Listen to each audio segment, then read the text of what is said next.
This is your News Source Evening Bulletin for today, Wednesday, the 13th day of January in the year 2021. I'm Gordon Mosley. Here's what we're tracking tonight. As Guyana continues to deal with increased cases of coronavirus, Health Minister Dr. Frank Anthony revealed today that since the start of the pandemic in Guyana, more than 500 children under the age of 14 years have tested positive for the virus. The minister said children are mostly asymptomatic and therefore would have no symptoms of the virus. He said it was through contact tracing that the cases in children were detected. The only reason why we have detected that there are children who are positive is because when we go to do contact tracing in a household, when you go into that household, there might be children in the household, and we would test everybody in the household if we believe that they would have been exposed to someone who's positive, and they would have had a long frequency of that exposure. And so we have been doing that, and because we have been doing that, we have detected a number of children who have come back positive. In terms of the age categories, from 0 to 5, we have 114 children who have tested positive over the duration since we have started.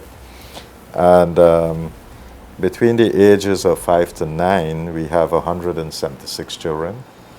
And between the ages of 10 to 14, we have 247 children. So, and again, we haven't had any serious ailments with children. Most of them were asymptomatic and they were monitored at home, and basically they have recovered. On the issue of vaccination for children, the health minister revealed that the 2 vaccines which have been given the all-clear in the fight against COVID-19 cannot be used to immunize children, since they cater for persons above the age of 16 years. As we speak, the Pfizer vaccine, which was given emergency use authorization, and the Moderna vaccine, which was given emergency use authorization, cannot be used to immunize children. Pfizer's vaccine is for persons 16 years and above. And there's similar thing for Moderna vaccines because they are mRNA vaccines. For Pfizer, they have started clinical trials for children between the ages of 15 to 12. And in another 2 months, they'll be starting clinical trials for children between the ages of 12 to 5. Schools in Guyana have been closed since last March.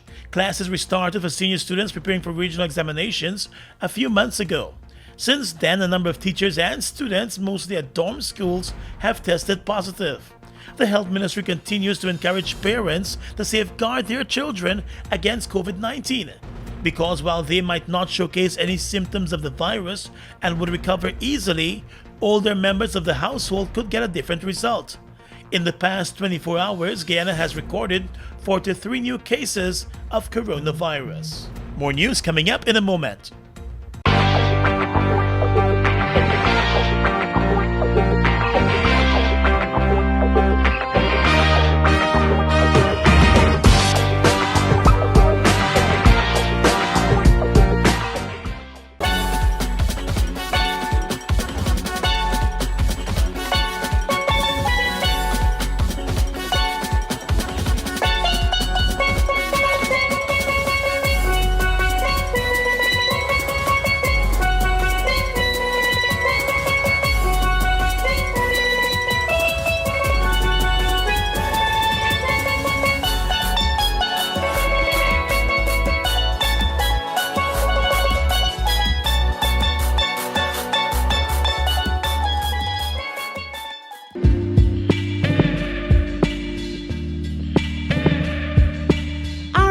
Comfort Inn and Guest House is your home away from home. Located at 1277 Central Amelia's Ward, we offer comfortable, affordable, air-conditioned, self-contained apartments with high-speed wireless internet access to make your stay luxurious. Whether you're overnighting, spending the weekend or longer, you're guaranteed satisfaction. Our hospitality is second to none. Rent our newly installed deck for your wedding, birthday party, or any other occasion. Call us today on 442-4186 or 672-2035 or 684-9009 for bookings and more information. R&R Comfort Inn and Guest House, where your comfort comes first.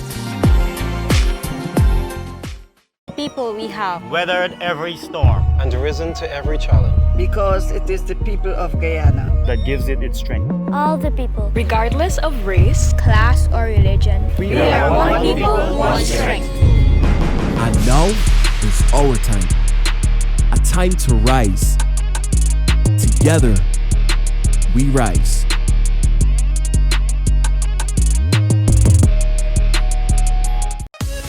Elite Fragrances and Tradings is your destination for the most luxurious deodorant, perfume, cologne, body spray, sunglasses, wallet, belt, spa, men hair products, and much more. Elite Fragrances and Tradings, 123 Regent Road border between Ornock Street and Shiv Chandapal Drive. You can contact us on 619-5151 or 227-1255. The perfect fragrance is the ultimate accessory.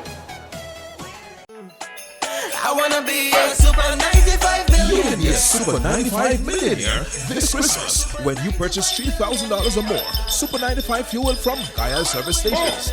Enter to win one of two first prizes of $1 million plus weekly cash prizes up to $500,000. That's not all. Each week until January 15, 2021, you can also have a chance to win smart TVs, tablets, shopping vouchers, and so much more. So hurry down to the nearest Guyana service station and spend $3,000 or more on Super 95 fuel, and you can be a Super 95 millionaire. See press for more details. Mom, what are you doing with GPL on your list? Child, you forgot I have to pay GPL? You got time with GPL? I have to keep these lights on. The customers who think in that manner and refuse to honor their obligation to GPL are obviously not playing their part in ensuring quality service delivery. So, I will continue to pay my GPL bill on time, every time. I recognize the value of your point, Mom. You were right.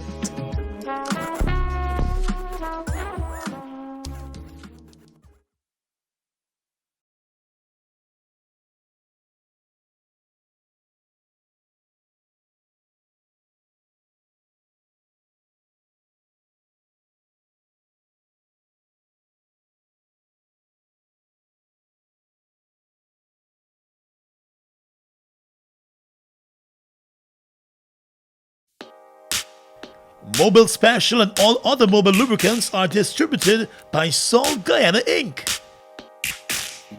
Mobil Special and all other Mobil lubricants are distributed by Sol Guyana Inc.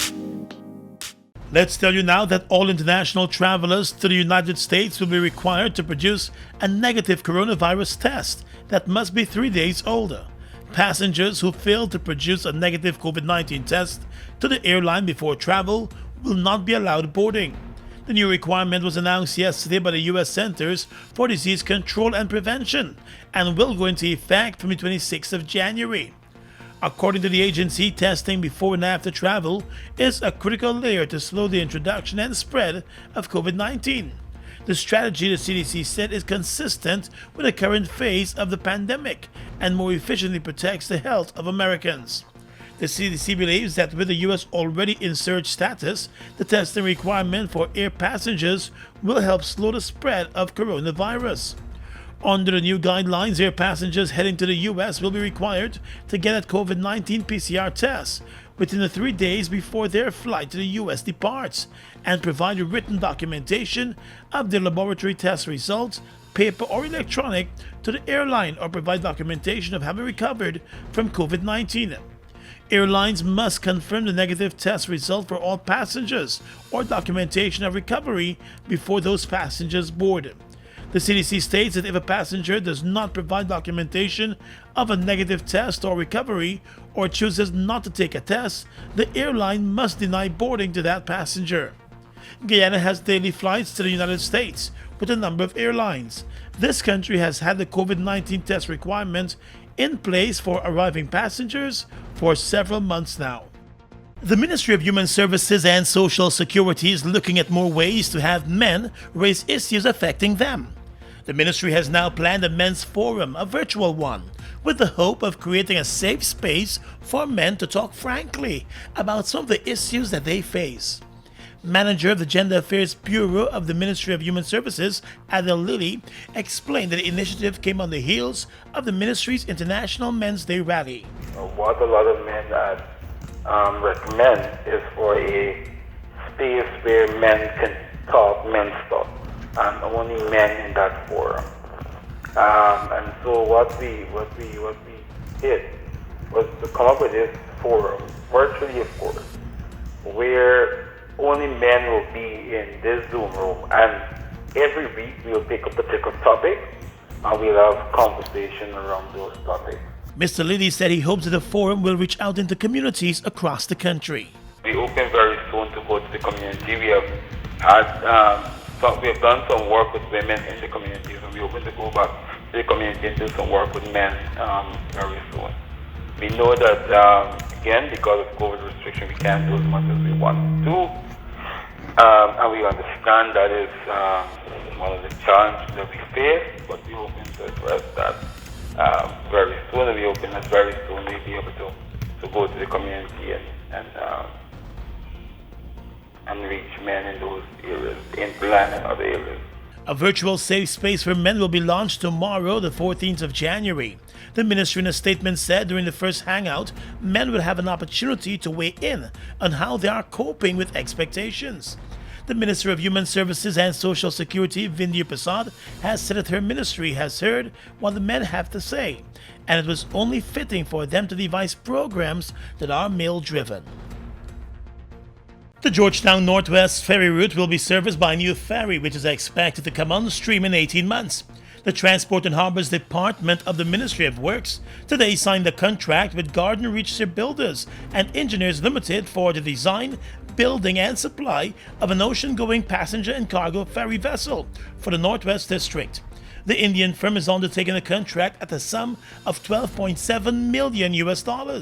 The company will receive an advance payment of 20% of the total contract sum, which represents $2.253 million.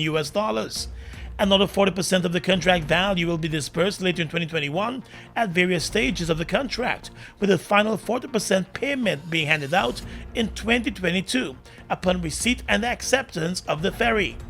According to Minister of Public Works Juan Edgel, the new vessel will provide a larger capacity for cargo, shorter travel time, safer and comfortable service. The people of Guyana, and more specifically, the people of Region 1 and those who use that service, will be able to benefit from that much anticipated, promised new river ferry. The current vessel that serves the Georgetown Northwest route has developed some problems after being in operation for several years. The MV Kimbia will continue to operate the route until the new vessel arrives.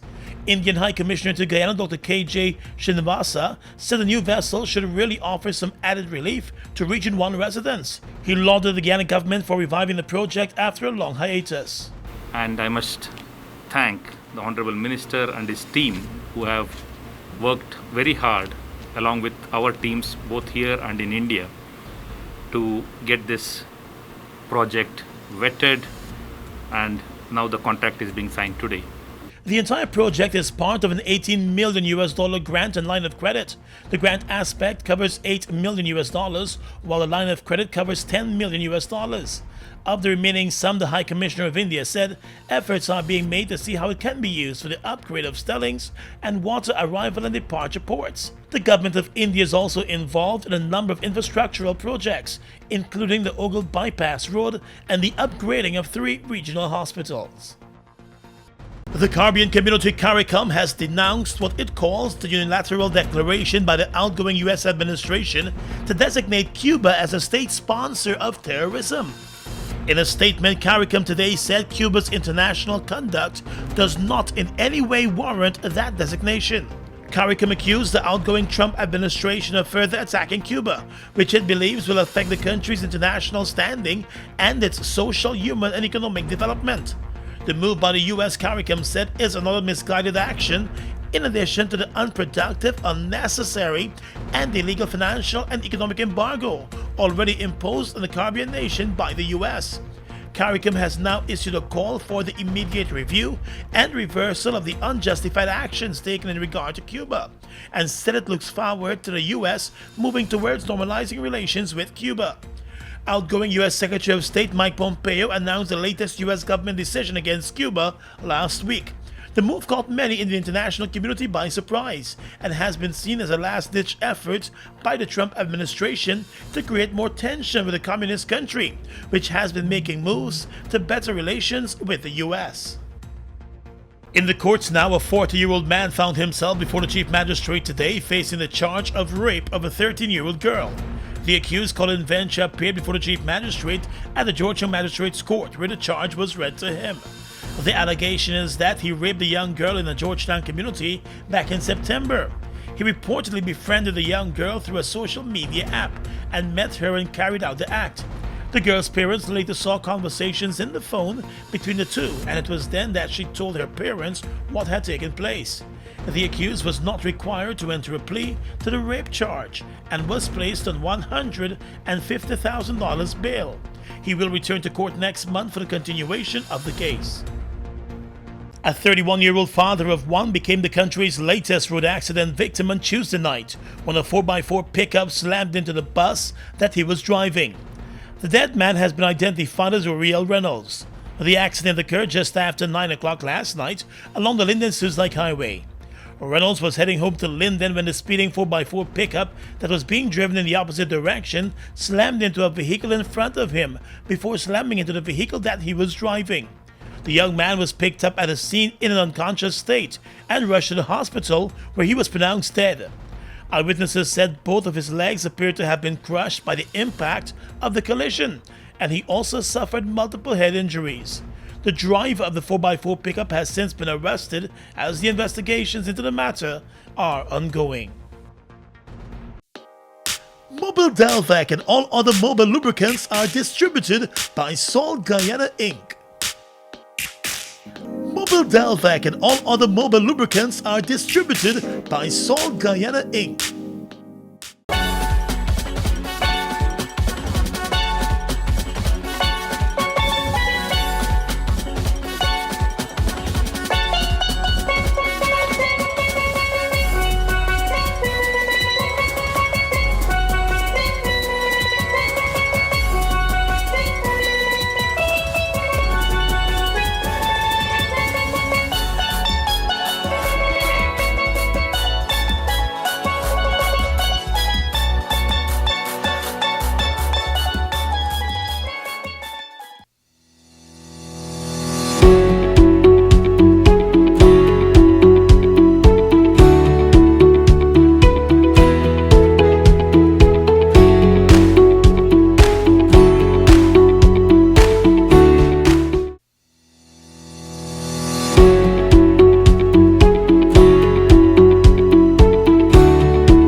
Due to the impacts of the global pandemic, COVID-19 across our nation, essential organizations like us have chosen to adopt innovative approaches to meet the emerging needs of our customers while protecting our employees.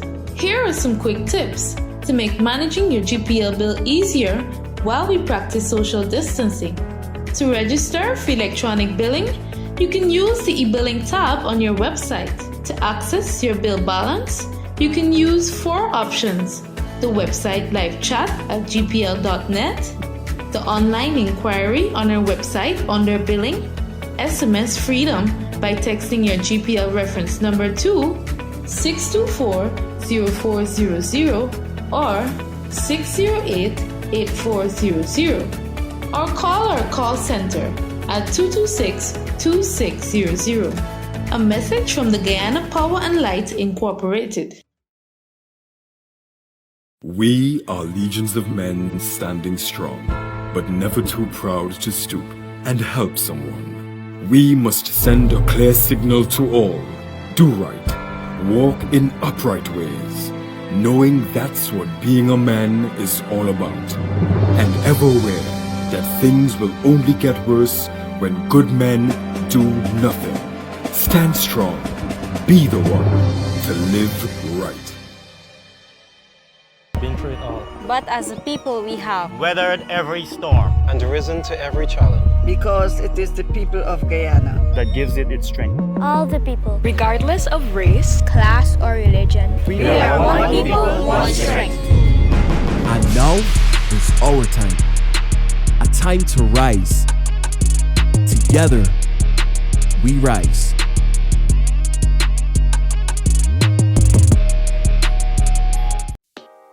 Mobil Delvac and all other mobile lubricants are distributed by Sol Guyana Inc. Mobil Delvac and all other mobile lubricants are distributed by Sol Guyana Inc. Across the region right now, in a show of leading by example, the Premier in Bermuda, David Burt, and opposition leader Cole Simons took the COVID-19 vaccine on Monday. They were among the first residents to receive the vaccine, and they both urged the population to reject hesitancy and get vaccinated.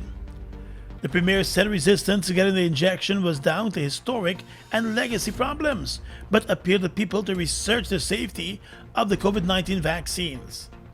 He contended that there was an incredible amount of misinformation out there in Bermuda about the vaccine, and he said he is fully confident that the vaccine is safe and effective. The country's Minister of Health and the COVID-19 test expert were among the other officials who received the Pfizer-BioNTech vaccines before the members of the public got theirs. The British government donated more than 9,500 doses of the vaccine to Bermuda. In Mexico, health officials there said 1,314 COVID-related deaths were recorded yesterday. It's the highest figure since the start of the pandemic. Mexico is the country with the 4th highest number of deaths worldwide, after the US, Brazil, and India. The country has started a vaccination drive, but with more than 127 million people, health officials say they are facing a mammoth task. On Tuesday, almost 440,000 doses of the Pfizer vaccine arrived in Mexico City, the 5th shipment so far. It will now be distributed to 25 Mexican states. And finally tonight, international news. The U.S. House of Representatives has impeached President Donald Trump for incitement of insurrection at last week's Capitol riot. He is the first president in U.S. history to be twice impeached, to be charged with crimes by Congress. Mr. Trump, a Republican, will now face a trial in the Senate, where if convicted, he could face being barred from ever holding office again. The impeachment measure passed largely along party lines. Mr. Trump is due to leave office on the 20th of January, following his election defeat last November to Democrat Joe Biden. After several hours of impassioned debate earlier today, the Democratic-controlled House voted. 6 Republicans said beforehand that they would side with Democrats to impeach the president, but the majority of conservatives remained loyal to Mr. Trump. At the end, 10 Republicans in total sided with the Democrats and impeached Mr. Trump. And that's your News Source Evening Bulletin for tonight. I'm Gordon Mosley reporting.